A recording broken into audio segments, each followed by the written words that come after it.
স্বাগত খেলাযোগে আপনাদের সাথে আছি আমি ফাইম রহমান। মুস্তাফিজকে নিয়ে ত্রিমুখী লড়াই। আবুধাবিতে ফিসকে নেবে কে? দিল্লি, কলকাতা নাকি চেন্নাই? টান টান উত্তেজনায় ভরা অকশনের শেষমেশ 9,20,00,000 রুপিতে মুস্তাফিজকে দলে টানলো কলকাতা নাইট রাইডার্স। আর এর মধ্য দিয়ে আইপিএল ইতিহাসের সর্বোচ্চ পারিশ্রমিক প্রাপ্ত বাংলাদেশি ক্রিকেটার হিসেবে নাম লেখালেন টাইগার কাটার মাস্টার। বিস্তারিত পার্থবণিকের রিপোর্টে। অকশন টেবিলে কলকাতা নাইট রাইডার্স দলের প্রধান নির্বাহী ভেঙ্কি মাইসোর আর হেড কোচ অভিষেক নায়ারের হ্যান্ডশেক। সাথে সাথেই আইপিএল নিলামের বিগ মঞ্চে ভেসে উঠল একটা নাম, বড় করে লেখা মোস্তাফিজুর রহমান সোল্ড। 4 মিনিটের রুদ্ধশ্বাস ব্যাটেলের পর কাটার মাস্টারকে টিমে টানতে পেরে তাই কলকাতার টেবিলে যেন যুদ্ধ জয়ের আমেজ। হ্যাঁ, আইপিএল ইতিহাসে মোস্তাফিজই এখন বাংলাদেশের মোস্ট এক্সপেন্সিভ প্লেয়ার। পারিশ্রমিক হিসেবে পকেটে পুরলেন 9,20,00,000 রুপি।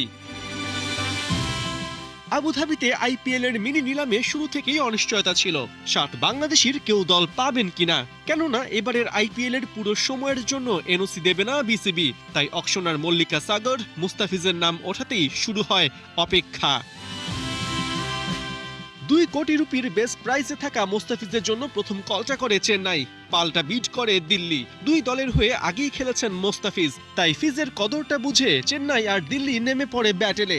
দুই দল মিলে 2 কোটি ভিত্তিমূল্যের মোস্তাফিজকে নিয়ে তোলেন 5,40,00,000 রুপিতে। দিল্লির হাবভাব স্পষ্ট ছিল, মোস্তাফিজকে তাদের চাই।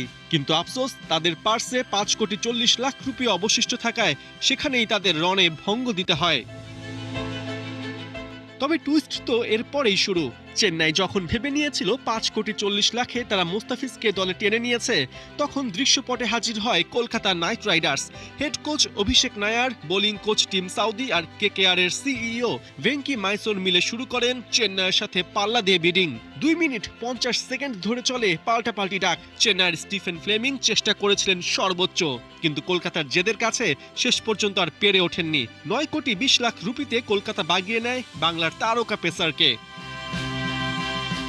এর আগে চলতি বছরের মিড আইপিএলে জেক ফ্রেজার ম্যাকগার্ক ইনজুরিতে পড়লে দিল্লি রেকর্ড 6 কোটি রুপিতে মোস্তাফিজকে দলে ফেরায়।